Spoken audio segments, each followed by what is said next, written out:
biza bituhangamiye cyane. Ubwa mbere ibijanye n'umwuzurira biturutse ku ruzi Kajeke bonona ibitari bike.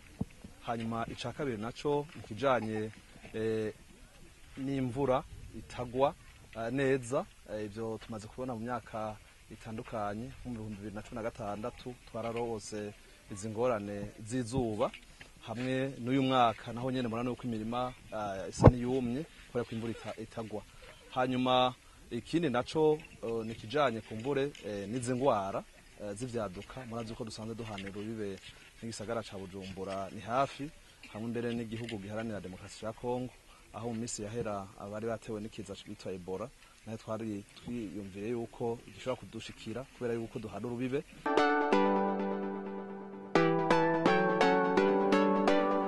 Ico duhamagara bene gihugu nuko twohangana n'ivyo biza, tugakengurukira cane n'umugwi w'igihugu ujejwe gukinga no kugwanya ino biza, kubera yuko watubaye hagufi. Natwe turashobora gushiraho iyo migwi mu makomine, ubu mbere turiko tubishira no ku mitumba kugira ngo duhimiriza bene gihugu guhangana n'ivyo biza. Tumaze kubona yuko bidutwara inguvu nyinshi cane, mbere bikadutwara n'uburyo. Aha rero tubahamagarira yuko nk'ubijanye n'ururuzi, kuko ni Kajeke nta rundi ruzi rukunda kudutera ingorane, yuko bwa mbere abari bagerageza kuruvogera barima ku nkombe zago ko batosubira nkuko tudahengeshanya kubahimiriza. Hama tukabasaba nabo nyene gusohora amaboko kugira ngo ibikorwa birabaye nivyo mugabe bizosaba yuko tuza turakora ibindi bikorwa byo kubungabunga igikorwa kiba cakozwe, kuzoteragiraho ibiti kugira ngo tukingire inkombe z'ururuzi. Hanyuma ikindi naco kujanye no guhangana n'uruzuba, ntiduhengeshanya kubihimiriza, tugakengurukira na leta y'u Burundi ikizeho umugambi mwiza ewe Burundi urambaye.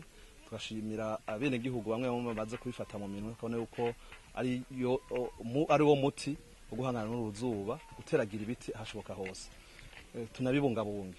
Aha rero turakengurukira cyane kandi leta ku itegeko ryiza ryo kuragira mu mpongore, kuko cari kimwe mu vyatuma n'ibiti duteye vyononwa n'izo nka n'izo mpere ziyerereza.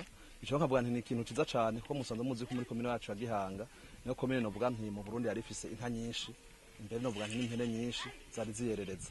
Ariko ubu kuva iryo tegeko rigiye mu ngiro, ibitungwa biri mu mpongore, bizotuma rero n'ibiti turiko turatera bitazosubira kuhura n'ivyonyi, maze bizokura neza.